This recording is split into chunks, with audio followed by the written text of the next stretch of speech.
Hey there, welcome to day 128 of our Be a Better You annual challenge. Sharon, Horne-Ellstrom here, and today we are talking about financial soap process step 3, which stands for action. So we came up with a bunch of alternatives yesterday using the 6-hat method, and today the tool I'm going to share with you for analyzing those options that we came up with of ways to fill the gap is the pros and cons tool. We've talked about this before, we'll talk about it again because it's such a powerful way to give us confidence to move forward in our decisions, that we know that we're making the next right best step and taking action immediately. And even if it isn't the absolute perfect next step, at least we're taking action and we're getting into momentum to create what it is that we want, and that is to get rid of this financial challenge. So what do we do to use a pros and cons sheet? I'm going to show you, and then I'm going to give you a couple of examples. I think we have time for a couple of examples today. It's a pretty quick tool, which is why it's one of my favorites. It allows us to look at the advantages and disadvantages of each of the possible options that we've selected to analyze more thoroughly in order to make a decision and choose which one to act on today. And we're going to take action today. We're going to take action right after this video, if at all possible. But by the end of the day, for sure, we're going to have taken the action that we chose using our pros and cons tool. So what do? We just ask ourselves, what are the options? And we list the options in one column. And then we start listing all of the reasons to do it and all the reasons to not do it. And then we weigh those and we say, okay, sometimes what will happen is we'll find an option that will take longer for us to do, so we'll just pick another one based on that alone so that we can take action today. Other times we will actually wait the day, but I always think that that's riskier, because if we give ourselves an out and an excuse to not take action immediately, then we're giving ourselves an out and an excuse, and oftentimes what happens is other priorities pop in and we don't get to taking the action that if we would have taken it immediately, it would have given us some momentum we needed to drive forward and get the results that we want faster. So let's look at a couple of people's stories. Sarah's going to choose between two side hustles. Remember, she's getting rid of her debt and all these things, single mom, and so she wants to stabilize her finances by picking between a couple of different options as side hustles, something she can do. So I'm just going to share two of hers. Option one is that she would be a freelance writer. And I'll go through the pros and cons because that'll explain more in detail. So the pros for that for her are work from home, use existing skills, which is really good, right? Flexible schedule, can grow into a business, and it's low physical strain. The cons are it's slower to get started, requires finding clients, inconsistent income at first. The second option is a ride-sharing driving. The pros for that are convert project work into monthly. Oh, wrong one. The options for a freelance. Oh, I'm looking. Okay. Yeah, freelance writer are quick to start, immediate income, no marketing required. For the drive. This is wrong. This is the. Okay, excuse me. Wrote my notes down wrong. Ride share driver pros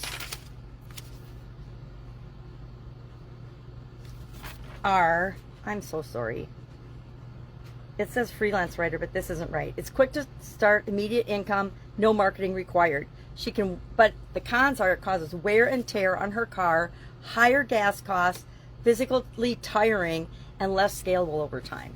I know people that have made millions of dollars being rideshare for Uber and Lyft. But again, let's see what she chose, because she picked one. She decided that she was going to do freelance writing despite the slower start because it aligns with her skills.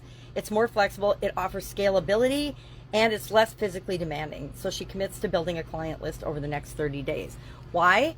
Because if she did the ride share, she has to find somebody to take care of her son, yada, yada, yada. And that would be more expense. So I think that's a great choice for her. Let's look at David. If I can get my notes together properly, I apologize. David, remember David is our burnt out corporate executive who's trying to decide if he wants to stay with corporate or if he wants to stay with corporate, or if he wants to pivot toward consulting and coaching. And so he's burnt out with the corporate life. He's been doing it, he's great at it, he's really successful financially, but he's getting burnt out and he doesn't feel challenged with it anymore. So his choice is between these two. Again, I'm just doing two for expeditious reasons. He creates a pros and cons sheet to compare to stay in corporate. Well, the pros are stable salary, health and retirement benefits, familiar environment, status and recognition.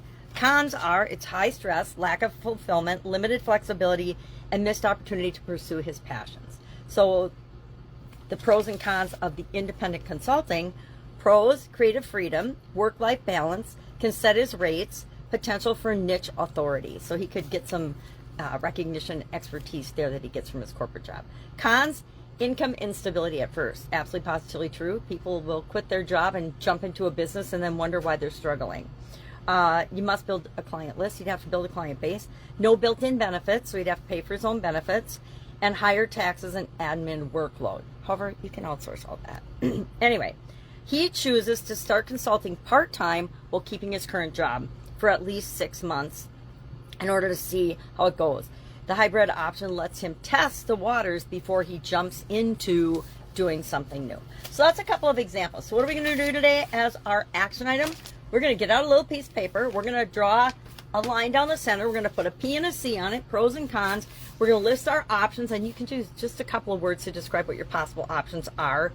And then we're going to write down, what are the benefits of doing this, pros, what are the cons of doing it. You know, sometimes things take a lot longer, or they involve other parties and other people that we don't have control over. And if that is the case, we might want to start with something else. Or do like David did, start a hybrid way of doing something to alleviate the pros and cons of whatever options you're looking at. Now, I usually look at 3 different options at least, but it's up to you. If you've got 2 that you're tied between, and you know one of those 2 is one you want to take action on today, just do 2, but do what's right for you. All right, any questions? You know what to do. Just hit me up and ask.